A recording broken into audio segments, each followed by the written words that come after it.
기도합니다. 우리에게 가장 중요한 질문 세 가지가 있습니다. 나는 누구인가? 나는 왜 사는가? 나는 어디서 와서 어디로 가는가? 인생의 근본적인 질문이지요. 오늘은 세 번째 질문, 나는 어디서 와서 어디로 가는가? 답을 듣고자 합니다. 왜 이 질문이 이토록 중요합니까? 우리의 영원한 미래에 대한 질문이기 때문에 그렇습니다. 어떤 사람은 죽으면 모든 것이 끝이다 라고 말하는 사람이 있습니다. 그래서 현세 하고 싶은 것 다 하고 즐기고 싶은 것 최대한 즐기며 살다가 이 죽음을 맞이하면 된다, 그렇게 주장합니다. 우리는 그들을 현세주의자 혹은 쾌락주의자라고 이름 붙일 수 있습니다. 과연 죽으면 다 끝날까요? 미래는 없을까요?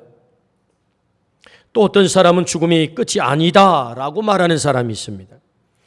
생명은 끊임없이 무시, 무종, 시작도 없이 끝도 없이 계속 반복되는 것이다. 그래서 돌고 도는 것이다 라고 주장하는 사람이 있습니다.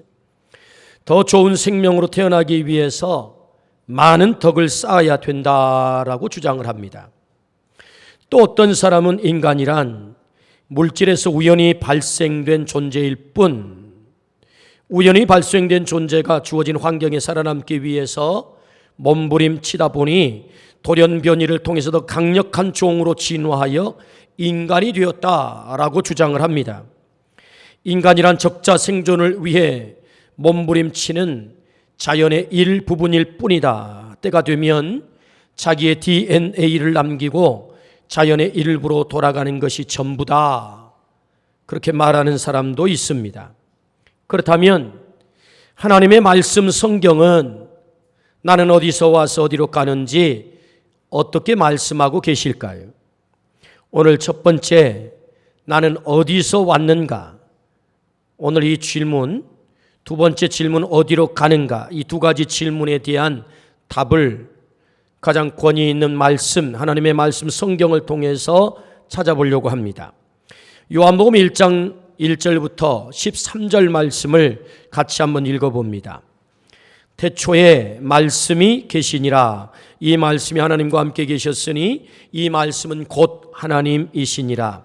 그가 태초에 하나님과 함께 계셨고 만물이 그로 말미암아 지은 바 되었으니 지은 것이 하나도 그가 없이는 된 것이 없느니라. 아멘. 나는 어디서 왔습니까? 라는 질문을 단순하게 대답해 보면 엄마 아빠에게서 왔습니다. 이게 생물학적 대답이거든요. 이거 모르는 사람 어디 있어요? 엄마 아빠 있어. 우리가 이 땅에 존재하는 것 아니겠습니까? 그러면 엄마 아빠는 또 어디서 왔을까요? 그야 할아버지 할머니에게서 왔겠죠. 할아버지 또 할머니는 또 어디서 왔을까요? 올라가서 쭉쭉쭉 추적을 해보니까 결국 인류의 시조 딱 한 사람이 남더란 말이죠. 그가 누구죠? 아담. 아담의 뜻은 흙이다라고 하는 뜻인 것 아시죠? 흙에서 온 인간 아담, 아담아. 그래서 최초의 인간이 아담이란 말이죠. 그럼 그 아담은 또 어디서 왔을까? 오늘 본문에서 우리에게 말씀합니다. 만물이 그로 말미암아 지은 바 되었으니 지은 것이 하나도 그가 없이는 된 것이 없느니라. 만물, 이 땅의 모든 피조물은 그분에 의해서, 하나님에 의해서 창조함을 받았다. 아담도 역시 하나님에게 지음을 받았다. 성경은 더 자세하게 흙으로 우리의 몸, 바디를 만드시고 그 코에 생기를 불어넣으시니 사람이 생명이 됐다. 영적 존재, 살아있는 영적 존재가 됐다. 창세기 2장 7절의 말씀 아니겠습니까? 그러므로 나는 어디서 온 것입니까? 하나님으로부터 왔다라고 성경은 대답합니다. 시편 139편 13절에서 14절 말씀은 그들 더 확실하게 우리에게 증거하고 있습니다. 주께서 내 내장을 지으시며 나의 모태에서 나를 만드셨나이다. 내가 주께 감사하옴은 나를 지으심이 심히 기묘하심이라. 주께서 하시는 일이 기이함을 내 영혼이 잘 아나이다. 할렐루야. 사람의 참 습관이 무서워요. 이전 개혁판에는 신묘막측하게 지으셨다. 사실은 심히 기묘하심이라 이걸 제가 그렇게 읽으려고 했어요. 하나님이 나를 창조했다고 하는 거지요. 아주 신묘막측하게, 심히 기묘하게. 난자와 정자가 만나서 엄마 아빠가 나를 만든 게 아니고 사실은 하나님께서 모태해서 하나님이 나를 조직하셨다. 이게 성경입니다. 그래서 우리 모두는 하나님으로부터 온 거지요. 하나님으로부터 왔다는 사실을 알고 믿는 것은 너무나 중요합니다. 왜요? 내가 어떻게 살아야 하는지가 결정되기 때문입니다. 내가 어디서부터 왔느냐 이걸 알 때 내 삶의 방식이 결정이 되는 거지요. 세상은 내가 하나님으로부터 왔다라고 믿는 사람, 또 믿지 않는 사람 이렇게 두 부류로 나누게 되지요. 하나님으로부터 왔다라고 믿는 사람은 약 30% 미만입니다. 그리고 70% 대다수의 사람들은 하나님으로부터 온 게 아니야. 그냥 우연히 와서 이렇게 생각을 하죠. 어떤 사람은 정말 재수 없이 태어났다고 생각하는 사람이 있어요. 재수 없이. 근데 여기다 한 가지 더 좀 강단에 사용하기 좀 적당한 용어는 아니지만 재수대가리 없어가지고 운 없이 그 집구석에 그런 부모 아래 태어났노라 그렇게 인생을 한탄하고 팔자 타령을 하는 사람이 있단 말이죠. 운명을 탓하면서 이렇게 생각하는 사람의 삶의 방식이 뭐지요? 자신을 저주합니다. 낮은 자존감을 가지고 자학하면서 인간의 무가치함을 노래하며 살죠. 그러니까 내가 어디서 왔느냐에 따라 자기 삶의 방식이 결정이 되거든요. 어떤 사람은 우연히 물질로부터 생겨났다고 믿는 사람이 있습니다. 생존을 위해서 수단과 방법을 가리지 않는 적자 생존의 룰을 신봉하며 삽니다. 여러분 적자 생존이 뭐죠? 한때는 적어야 생존한다. 그래서 수첩공주가 나타났다고 해요. 적자 생존. 전부 그 앞에만 가면 다 적는 거예요. 적어. 그래야 살아남으니까. 물론 적자생존 그런 말은 아니죠. 환경에 잘 적응한 놈만, 강한 놈만 살아남는다. 이게 적자생존이죠. 그래서 이것이 삶의 하나의 방식인 거지요. 이 적자생존의 룰을 신봉하며 사는 겁니다. 그래서 어떻게 살죠? 만인 대 만인의 적대적 관계 속에서 그를 짓밟아야, 그를 죽여야 내가 살아남는다라고 전쟁터에서 사는 거지. 무한 경쟁의 전쟁터 속에서 살게 되는 겁니다. 적자생존, 그 진화론자들의 이야기죠. C.S. 루이스라고 하는 유명한 사상가가 있습니다. 옥스퍼드 교수님이셨던 순전한 기독교라고 하는 아주 훌륭한 이 고전이 된 책을 쓰셨죠. 그분은 그 책에서 이렇게 주장합니다. 인간을 면밀하게 들여다보면 인간이 진화했다고 하는 말이 참 안 맞는 얘기다. 왜냐하면 인간 속에는 본능적으로 도덕이 있다는 게 도덕. 그 도덕의 룰이 어떤 거냐 하면은 약자를 응원하게 된다는 거예요. 약한 자를 보면 도와야 되겠구나. 불쌍히 여겨야 되겠구나. 그렇게 해서 긍휼한 마음이 생긴다는 거예요. 우리도 경험합니다. 강팀하고 약팀이 경기를 하면 나도 모르게 누구를 응원하고 있죠? 약팀을 응원하고 있는 거예요. 물론 나와 긴밀하게 관계된 팀은 물론 당연히 그 팀을 응원하지만 나와 별로 관계없는 저 미국하고 만약에 저 아프리카의 어느 팀하고 딱 붙어요. 그럼 어디 응원해요? 자꾸 약한 팀 응원하는 거예요. 이게 뭐죠? 내 안에 본능적으로 들어있는 도덕성이라고 하는 거지요. 그래서 인간은 배우지 않았어도 이 도덕성을 갖고 있는데 그 도덕성이라고 하는 것이 약한 자를 긍휼히 여기는 마음이 발동한다고 하는 것입니다. 그런데 여러분 적자 생존의 룰과는 전혀 배치가 되는 거예요. 정글의 법칙 적자 생존은 어떻게 해야 되죠? 약한 놈은 도태시켜야 되는 거예요. 강한 놈만 살아남아야 되니까. 그러니까 사실은 약한 자를 돌보려고 하는 이 도덕성은 인간에게 내재되어 있으면 안 되는 본성인 거예요. 왜? 강한 놈만 살아남으니까. 때문에 사실은 우연히 물질로부터 발생된 존재가 인간이다. 그래서 적자 생존, 그래서 강한 놈만 살아남는다라고 하는 그 인간의 주장은 그게 합당한 주장이 아니라는 거지. 어떤 사람은 전생에 뱀 혹은 개, 토끼였는데 착한 일을 많이 해서 운 좋게 사람으로 태어나게 되었다. 그렇게 믿는 사람이 있습니다. 다시 미물로 돌아가지 않고 사람으로 남기 위해서 착한 일을 해야 된다라고 생각하고 살아갑니다. 노벨 생물학상을 받은 세계적인 과학자 프랜시스 크릭이라고 하는 분이 계세요. 제가 영락교에서 사역을 할 때 신방을 갔더니 이 홍영남 교수님께서 서울대 자연물리학과 교수님이신데 그분이 번역한 책이라고 하시면서 저에게 선물을 하셨어요. 2권의 책을. 그 가운데 한 권이 생명의 출현이라고 하는 책이셨어요. 그러니까 이 프랜시스 크릭이라고 하는 분이 쓰신 책인데 이분은 그 책에서 어떻게 인간에 대해서 얘기를 하느냐면 저 먼 우주, 고도로 문명이 발달한 어느 행성에서 무인 우주선에 실려온 원시 포자에서 시작된 존재가 인간이다. 그래서 이것을 가리켜 정향적 범균론이다라고 이론을 만들었어요. 여러분, 과학자가 책을 썼어요. 그 책이 과학책이 아니에요. 생명의 출현이라고 타이틀은 붙였지만 완전히 픽션이에요. 소설인 겁니다. 우주에서 균이 저 바다에 떨어졌을 거다. 이렇게 시작하는 거예요. 그래서 결국 인간이 되었을 거다. 하나님은 우리에게 분명하고도 명확하게 말씀을 하세요. 창세기 1장 26절부터 28절 우리 같이 한번 읽어봅니다. 인간은 어디에서 왔는가?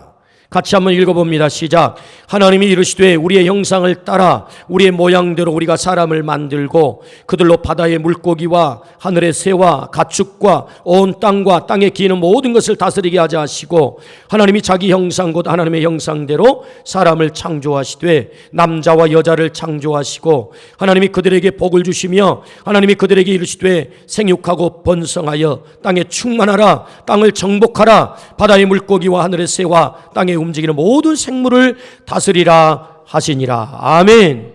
성부 하나님, 성자 하나님, 성령 하나님, 삼위일체 하나님께서 고민하며 심혈을 기울여서 우리의 형상을 따라 우리의 모양대로 우리가 사람을 만들자 하면서 지은 존재가 누군가요? 바로 나라는 거죠. 인간이다. 우연히 생겨난 존재가 아니다. 우주에서 날아온 균이 아니다. 시작도 없고 끝도 없는 그런 존재가 아니다는 거지. 하나님께서 삼위일체 하나님께서 고민하셔서 하나님의 형상으로 지으신 그 존재가 누구라고요? 인간이라고요. 그러므로 하나님의 형상으로 지음받은 인간은 아무렇게 살 수 없어요. 하나님의 식이 있는 거예요. 하나님이 정한 식, 하나님의 식대로 살아야 합니다. 하나님의 정한 식은 하나님의 말씀에 순종하는 것입니다. 하나님은 아담과 하와에게 약속을 하시지요.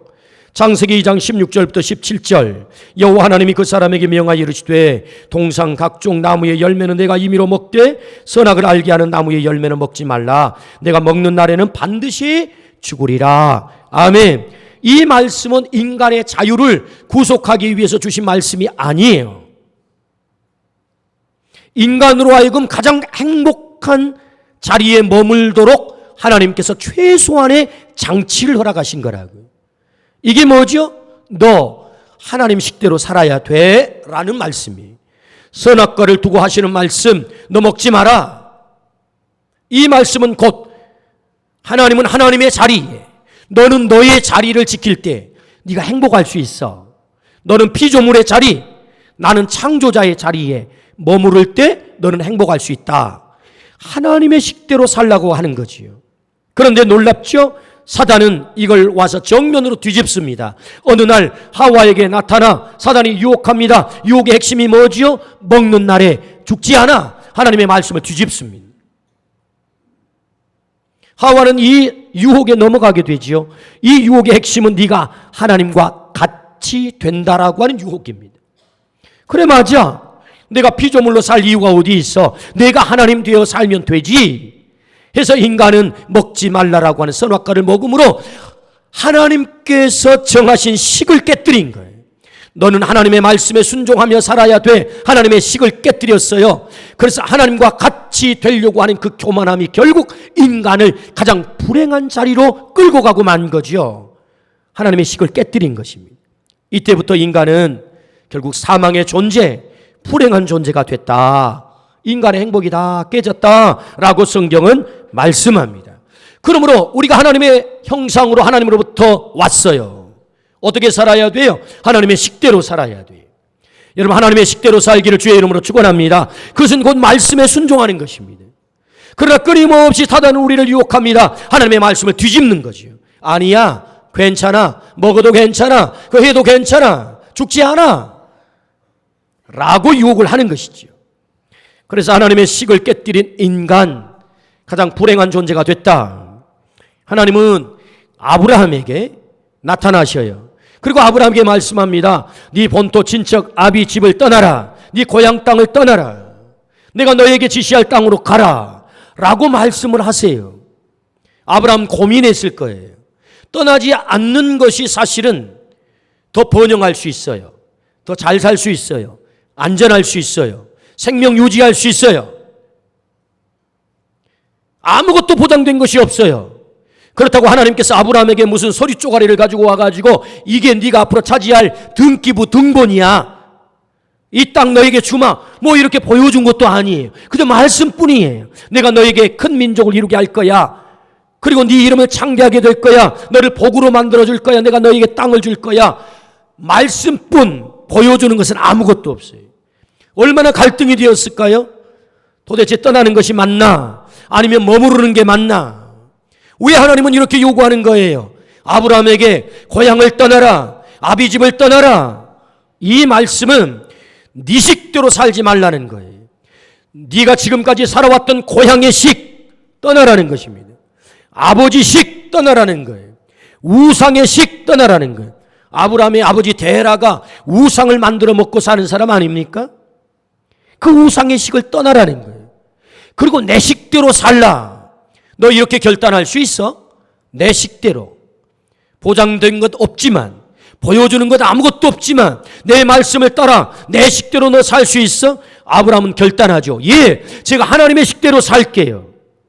아브라함이 결단하여 떠났을 때 하나님이 약속하신 것처럼 큰 민족을 이루고 이름이 창대하게 되고 그가 복의 근원이 되어서 그의 후손을 통해서 예수 그리스도가 이 땅에 오시게 되고 그리고 인류가 그를 통하여서 구원을 받게 된 줄로 믿습니다. 복의 근원이 됐다는 거지요. 그렇습니다. 하나님의 식으로 살 때 아브라함이 복을 받았다. 오늘 하나님 우리에게 말씀하세요. 내가 어디서부터 왔습니까? 하나님께로부터 왔다. 어떻게 살아야 됩니까? 하나님의 식대로 살아야 된다. 오늘 하나님의 식대로 사는 은혜가 있기를 주의 이름으로 축원합니다. 하나님이 모세에게 말씀합니다. 뭘 말씀하세요? 하나님의 식대로 살라고. 나 외에 다른 신 섬기지 마라. 우상 만들어 섬기지 마라. 여호와의 이름 망령때 일컫지 마라. 안식일을 기억하여 거룩하게 지키라. 내 부모를 공경하라. 살인하지 마라. 간음하지 마라. 도둑질하지 마라. 거짓 증거하지 마라. 이웃의 것 탐내지 마라. 우리 아멘 합시다. 이게 뭐지요? 그 백성들과 하나님 사이에 맺어진 쌍무적 언약이라고요. 내 하나님의 식대로 살면 너는 하나님의 백성이 되는 거야. 하나님의 백성이 누릴 복을 네가 누릴 수 있어. 하나님이 그렇게 약속하셨어요. 그런데 여러분, 이스라엘 백성은 이 하나님의 식을 끊임없이 깨뜨려 갑니다. 오늘 우리가 살아가는 이 땅의 문제가 무엇입니까? 하나님께서 말씀하셨어요. 하나님의 식대로 살려고. 나 외에 다른 신을 섬기지 말라고. 그런데 이 땅의 인간들은 자기가 신이 되어서 살아갑니다. 간음하지 말라고. 아니 그거 성적 지향이 다 있는 것인데 뭐 그거 좀 자유 좀 누리게 해 주십시다. 우리나라도 이미 다 무너졌잖아요. 가정이 무너져 가잖아요. 성도 다 무너져 가잖아요. 뭡니까 이게? 사실 하나님의 식을 다 깨뜨려 가는 거예요. 계속해서. 그래서 이 땅에 많은 문제들이 발생되는 것 아니겠습니까? 하나님의 식이 있다는 거예요. 출애굽기 20장에 하나님께서 그 백성과 맺은 이 언약, 십계명, 예수님은 이 하나님의 식을 딱 두 가지로 정리를 하잖아요. 하나님을 사랑하고 내 이웃을 내 몸과 같이 사랑하라. 1계명부터 4계명 하나님 사랑, 5계명부터 10계명 이웃 사랑. 어떻게 사랑하라고 말씀하세요? 내 마음을 다하고 목숨을 다하고 뜻을 다하여 주 너희 하나님을 어떻게 해요? 사랑하라. 우리 아멘 하십시다. 그것이 네가 사는 식이야 라고 말씀하죠. 내 이웃을 어떻게 해요? 내 몸과 같이. 우리에게는 이웃이 있죠. 나를 떠난 다 내 아내가, 내 남편이, 내 자녀가, 내 부모가, 내 이웃이 다 이웃 아닙니까? 오늘 만나는 사람. 그들을 어떻게 대해야 되는 것입니까? 사랑하라. 어떻게? 네 몸처럼. 할렐루야. 이거 지킬 수 있다면 이 땅에 뭐가 문제가 되겠습니까? 하나님의 식이 있어요. 하나님으로부터 왔으니 하나님의 식대로 살아야 그 인간이 행복할 수 있다라고 하나님은 말씀하시죠. 그러므로 우리 모두가 하나님의 식대로 사는 은혜가 있기를 주의 이름으로 축원합니다. 아멘. 그렇습니다. 나는 어디에서 왔습니까? 하나님께로부터 왔다. 하나님께로부터 온 우리는 하나님 식대로 살 것을 주문하세요. 우리 모두가 순종하기를 주의 이름으로 축원합니다. 두 번째, 그렇다면 나는 어디로 가는 것입니까? 하나님께로부터 온 나는 어디로 가는가? 대단히 중요한 문제이죠. 오늘 본문 14장 1절부터 3절 말씀 우리 같이 한번 읽어봅시다. 1절부터 3절 시작. 너희는 마음에 근심하지 말라. 하나님을 믿으니 또 나를 믿으라. 내 아버지 집에 거할 곳이 많도다. 그렇지 않으면 너희에게 일렀으리라. 내가 너희를 위하여 거처를 예비하러 가노니 가서 너희를 위하여 거처를 예비하면 내가 다시 와서 너희를 내게로 영접하여 나 있는 곳에 너희도 있게 하리라. 아멘. 우리 예수님 말씀하세요. 내가 먼저 떠난다. 너희 앞서. 왜? 너희가 머무를 거처를 예비하기 위해서. 내가 거처를 예비하면 나 있는 곳에 너희도 있게 하기 위해서 내가 다시 오마. 내 아버지 집에 거할 곳이 많다. 아멘. 우리가 어디로 갑니까? 성경은 말씀합니다. 아버지 집으로 간다. 아버지 집. 오늘 여기 주님은 거처라는 단어를 사용하세요. 헬라어로 모나이라고 씁니다. 거할 장소, 안식처 그런 뜻을 갖고 있습니다. 킹 제임스 버전은 영어 성경의 킹 제임스 버전은 이 거처를 맨션이라고 번역을 했어요. 맨션 하면 기분이 좋잖아요.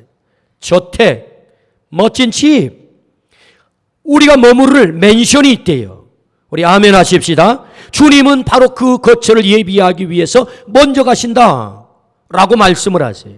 그러므로 이 말씀 속에서 우리는 어디로 갑니까? 아버지 집으로 간다라고 말씀을 하세요. 우리가 가야 될 그곳, 아버지 집. 그래서 히브리서에는 이 말씀을 본향이라고 우리에게 소개합니다. 영원히 가서 머무릴 그곳, 본향. 그렇다면 우리가 가야 될 그 아버지 집은 어떤 곳인가? 우리는 성경을 통해서 그곳이 어떤 곳인가를 찾아보려고 합니다. 첫 번째, 누가복음 23장 43절. 자, 한번 같이 한번 읽으십시다. 시작. 예수께서 이르시되 내가 진실로 진실로 내게 이르노니 오늘 내가 나와 함께 낙원에 있으리라. 아멘. 우리가 가서 머무를 자리, 그곳이 낙원이다. 예수님과 함께 못 박혀 죽은 강도를 향하여 주님 말씀하세요. 네가 여기서 목숨이 끊어지면 끝나는 게 아니고 그냥 흙으로 돌아가는 것이 끝이 아니고 네가 낙원에 가게 될 거야. 우리 하나님께서 예비하신 그 자리, 아버지 집은 낙원이다 라고 말씀을 하세요. 두 번째, 요한복음 5장 24절입니다. 내가 진실로 진실로 너희에게 이르노니 내 말을 듣고 또 나 보내신 이를 믿는 자는 영생을 얻었고 심판에 이르지 아니하나니 사망에서 생명으로 옮겼느니라. 할렐루야. 예수님을 믿는 자 영생을 얻었다. 완료입니다. 완료. 미래에 얻는 게 아니지요. 완료예요. 그래서 사망에서 생명으로 이미 옮겼다라고 약속을 하세요. 그러므로 우리가 가서 머무를 곳이 어떤 곳입니까? 영생의 자리, 이터널 라이프, 영원히 사는 그곳, 영생의 자리. 세 번째, 요한계시록 21장 1절부터 4절입니다. 요한계시록 21장 1절부터 2절 우선 먼저 읽습니다. 또 내가 새 하늘과 새 땅을 보니 처음 하늘과 처음 땅이 없어졌고 바다도 다시 있지 않더라. 또 내가 봄에 거룩한 성새 예루살렘이 하나님께로부터 하늘에서 내려오니 그 준비한 것이 신부가 남편을 위하여 단장한 것 같더라. 아멘. 새 하늘과 새 땅이라고 말씀하세요. 새 하늘과 새 땅은 이전 땅과 비교되는 대비되는 그런 개념이죠. 질적으로 완전히 다른 나라. 우리가 살아가는 지금 이 땅과 완전하게 다른 질적으로 다른 나라, 새 하늘과 새 땅. 그래서 그 새 하늘과 새 땅은 어떤 땅이라고 그래요? 마치 신부가 남편을 맞이하기 위해서 최상의 아름다움으로 준비한 곳이다 라고 말씀하세요. 새 하늘과 새 땅. 우리가 머물러 살 그 영원한 하나님의 나라가 새 하늘과 새 땅인 줄로 믿습니다. 네 번째 말씀하세요. 3절입니다. 요한계시록 21장 3절 시작. 내가 들으니 보좌에서 큰 음성이 나서 이르되 보라 하나님의 장막이 사람들과 함께 있음에 하나님이 그들과 함께 계시리니 그들은 하나님의 백성이 되고 하나님은 친히 그들과 함께 계셔서. 아멘. 네 번째, 그 아버지 집은 어떤 곳인가? 하나님과 대면해서 보는 자리다. 지금 우리가 하나님을 볼 수 없잖아요. 하나님은 안 보이잖아요. 그런데 그 아버지 집은 어떤 곳입니까? 하나님과 내가 함께 대면해서 보는 것이. 5.18 기념식에 80년도에 계엄군에 의해서 살해를 당한 그 아버지를 둔 딸이 추도사를 읽었어요. 그 추도사를 읽은 모두 국민들은 눈물을 흘렸지요. 대통령도 눈물을 흘렸어요. 그리고 추도사를 다 읽고 이제 자기가 위치한 자리로 돌아가는데 대통령이 쫄래쫄래 뒤를 따라가요. 미리 약속된 것도 아니에요. 너무 가슴 아프고 눈물 나서.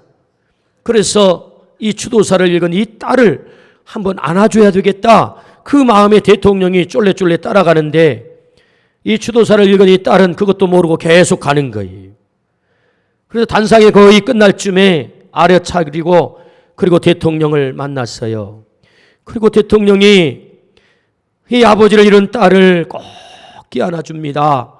그리고 함께 눈물을 흘리죠. 이 장면을 본 모든 국민들은 함께 눈물을 흘렸어요. 마지막 날 아버지 하나님께서 우리가 그곳에 갔을 때에 마치 대통령이 많이 슬펐지. 얼마나 가슴 아팠어. 얼마나 힘들었어. 얼마나 인생이 공고했어. 라고 위로하며 그를 껴안아준 것처럼 마지막 날 그 아버지 집에서 하나님께서 우리를 대면하여 보시고 우리를 끌어안으시고 너 인생 사느라고 고생했다. 수고했어. 얼마나 힘들었어. 그 아버지 하나님께서 우리를 대면하여 끌어안고 마지막 날에 우리를 위로해 주실 줄로 믿습니다. 그래서 로마서 8장에는 이렇게 말씀하시죠. 현재의 고난은 장차 나타날 영광과 좋게 비교할 수 없다고. 그 아버지 집에서 우리를 그렇게 위로해 주실 줄로 믿습니다. 아멘. 아버지 집이 어떤 곳이라고요? 바로 그것은 하나님을 대면하여 만나는 자리다. 다섯 번째, 그 아버지 집은 4절 말씀입니다. 요한계시록 21장 4절 같이 읽습니다. 시작. 모든 눈물을 그 눈에서 닦아주시니 다시는 사망이 없고 애통하는 것이나 곡하는 것이나 아픈 것이 다시 있지 아니하리니 처음 것들이 지나갔음이러라. 할렐루야. 인간의 모든 고통이 완벽하게 해결된 자리다. 눈물이 해결이 됐어요. 애통하는 것, 곡하는 것, 사망이 없는 자리, 아픔이 없는 자리, 그곳이 어디라고요? 아버지 집이라고요. 우리가 가서 머무를 그 자리, 이 땅에서 우리가 정말로 아파하는 그 고통의 문제가 완전하게 해결된 자리, 그것이 우리가 머무를 아버지 집인 줄로 믿습니다. 아멘. 여섯 번째, 요한계시록 22장 5절 말씀입니다. 아버지 집은 어떤 곳입니까? 22장 5절, 다시 밤이 없겠고 등불과 햇빛이 쓸데없으니 이는 주 하나님이 그들에게 빛이심이라 그들이 세세토록 왕노릇 하리로다. 할렐루야. 왕노릇하는 자리다. 왕은 이 땅의 지존입니다. 가장 높은 자죠. 왕 이상에는 더 이상 어떤 존재도 존재하지 않잖아요. 가장 가치 있고 가장 귀하고. 왜 이 땅을 살아가면서 우리가 분노하고 화가 나는 것입니까? 우리를 사람들이 무시하는 것 아닙니까? 나를 마치 을 취급하고 병 취급하고 말이에요. 세상의 사람들이 우리를 향해 갑질할 때, 그래서 우리가 화나는 것 아니에요? 좀 더 가졌다는 이유 때문에, 좀 더 많이 안다는 이유 때문에, 좀 더 지위가 높다는 이유 때문에, 우리가 병들었다는 이유 때문에 사람들은 우리를 무시하고 갑질을 합니다. 그래서 우리는 화가 나는 것입니다. 그래서 분노하는 것 아니겠습니까? 그런데 놀랍지요? 이 세상은 어차피 그런 세상이라는 거예요. 물론 이런 세상을 개혁하고 변화시켜 나가야 되겠지만 아무리 변화를 한다고 할지라도 죄가 있는 이 세상은 그런 아픔이 있다는 거지요. 그런데 하나님의 나라 그곳에 갔더니 우리를 가장 높은 왕, 세세토록 왕 노릇하게 하신다. 할렐루야. 가장 존귀하게 여긴다는 것입니다. 그 누구도 무시하지 못하도록. 장애를 가졌다는 이유 때문에 무시하지 않는다는 거지요. 배우지 못했다는 이유 때문에 무시하지 않는다는 거지. 가지지 못했다는 이유 때문에 무시하지 않는데요. 우리가 병들었던 이유 때문에 무시하지 않아요. 하나님이 나를 왕 삼으셔서 너는 가장 가치 있는 존재, 존귀한 존재. 우리가 머무를 아버지 집, 그곳은 어떤 곳입니까? 세세토록 왕 노릇하는 이 나라를 소망하기를 주의 이름으로 축원합니다. 아멘. 하나님이 약속하신 나라입니다. 오늘 여러분이 이 말씀을 들으면서 오해가 없기를 주의 이름으로 축복합니다. 왜요? 아니 저 세상, 피 안의 세상을 얘기하면서 이 땅은 그렇다면 가치 없다는 얘기입니까? 아닙니다. 이 땅에도 하나님의 나라가 시작이 됐지요. 예수 그리스도를 내 안에 영접하는 순간 내 안에 하나님의 나라가 시작된다고 말씀하세요. 그런데 그 나라는 아직 완성되지 않는 나라, 육을 가지고 있는 사는 한 아직 완성되지 않는 나라. 그래서 우리가 이 땅을 떠나는 날 완성되는 그 하나님의 나라에 들어간다는 것 아니겠습니까? 할렐루야. 그 나라를 향해서 가는 거지요. 우리 인생은 이 땅에 어차피 찰나적으로 살다가 떠나는 존재입니다. 시한부의 삶을 살게 되지요. 다 떠나는 것입니다. 그 시간이 너무 짧습니다. 그래서 성경은 말씀합니다. 아침 안개처럼 사라질 수밖에 없는 존재, 불의 꽃처럼 시들어 말라 떨어질 수밖에 없는 존재, 밤의 한 경점과 같은 존재. 인생이 긴 것 같아 보여도 마치 이 땅의 역사를, 하나님이 창조한 이 세계의 역사를 놓고 길게 놓고 보면 점 하나라는 거죠. 점. 아, 김원웅이라는 존재가 살다 갔어. 점. 똑. 끝. 그렇다는 거지요. 그러므로 여러분, 이 땅에서도 우리가 하나님의 나라를 누리는 것은 중요하지만 영원한 하나님의 나라, 그 나라에서 세세토록 왕 노릇하는 그 나라를 꿈꿔야 될 줄로 믿습니다. 아멘. 마지막 일곱 번째, 아버지의 집은 어떤 곳입니까? 누가복음 16장 25절. 기가 막힌 말씀이 있어요. 같이 한번 읽어보실까요? 시작. 아브라함이 이르되 예 너는 살았을 때에 좋은 것을 받았고 나사로는 고난을 받았으니 이것을 기억하라. 이제 그는 여기서 위로를 받고 너는 괴로움을 받느니라. 여러분 이 말씀이 무슨 말씀이죠? 부자와 거지 나사로가 살았대요. 부자는 날마다 이 땅에서 호화로이 연락을 즐기며 살았답니다. 날마다 잔치하며 맛있는 음식을 차려놓고 그런데 나사로 노숙인으로 살아가요. 먹을 음식이 없어 구걸하는 것입니다. 음식 달라고. 그의 몸에는 병이 들었습니다. 개들이 와서 앓습니다. 그런데 공교롭게도 그날 밤 함께 죽었다는 거지요. 나사로는 아브라함의 품에 안겼어요. 부자는 성경의 말씀대로 하면 불과 유황으로 타는 못에 떨어졌어요. 너무 괴로워요. 아브라함에게 사정합니다. 아브라함이여, 저 나사로로 하여금 물 한 방울 적셔 내 입술을 서늘하게 해주십시오.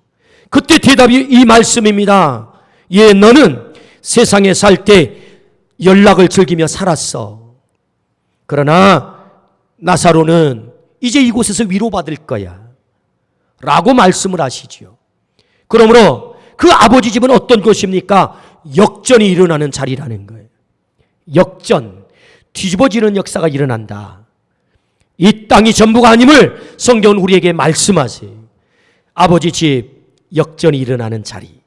이 땅에서는 비록 거지 나사로 그가 삶다운 삶을 살지 못했지만 하나님의 품 안에서는 아브라함의 품에 안겨 가장 행복한 삶을 사는 뒤집어지는 자리, 역전의 자리, 그것이 아버지 집이다 라고 말씀을 하십니다. 우리 하나님께서 말씀하십니다. 누가 그곳에 갈 수 있습니까? 오늘 본문 6절입니다. 우리 같이 한번 읽습니다. 누가 그곳에 갈 수 있는가? 성경은 정확하게 말씀하십니다.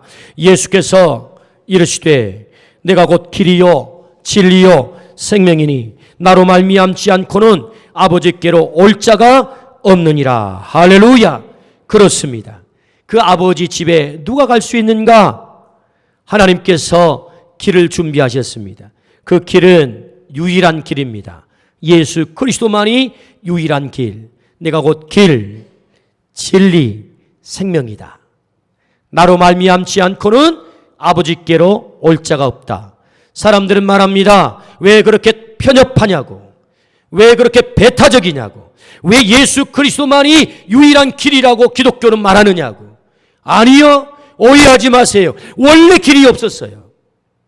원래 길이 막혀 있었어요. 그분에게 갈 수 있는 길이. 그런데 하나님께서 길을 내신 거예요. 누구도 차별 없이 그 예수 그리스도를 받아들이기만 하면 그 아버지 집에 올 수 있다고. 세세토록 왕노릇한 하나님의 나라를 차지할 수 있다고. 예수께서 이르시되 내가 길이요 진리요 생명이니 나로 말미암지 않고는 아버지께로 올 자가 없다. 할렐루야. 하나님께서는 유일하게 길을 여셨어요. 하나님의 은혜로, 자비로. 그래서 누구나 그 예수 그리스도를 구주로 고백하는 순간 우리가 영원한 생명 속에 들어가게 되는 줄로 믿습니다. 아멘. 오늘 하나님 말씀하세요. 나는 어디서 와서 어디로 갑니까? 왜 이 말씀을 듣게 하실까요? 오늘 이 말씀을 꼭 들어야 될 자가 있다고 말씀하세요. 주님은 처음부터 지금까지 내가 문 밖에 서서 두드리노니 내 음성을 듣고 문을 열면 나는 너에게로 들어가 너와 더불어 먹고 너는 나와 더불어 먹으리라 말씀하셨어요. 오늘 이 시간 문을 열면 주님이 내 안에 오신답니다. 나의 주인이 되신답니다. 그리고 나에게 그 영원한 아버지 집을 선물로 허락하시겠다 약속하십니다. 그러므로 길 되시고 진리 되시고 생명 되신 예수 그리스도를 내 안에 모셔드림으로 영원한 생명, 그 아버지 집을 소망하며 사는 우리 모두가 되기를 주의 이름으로 축원합니다. 아멘. 기도하십시다.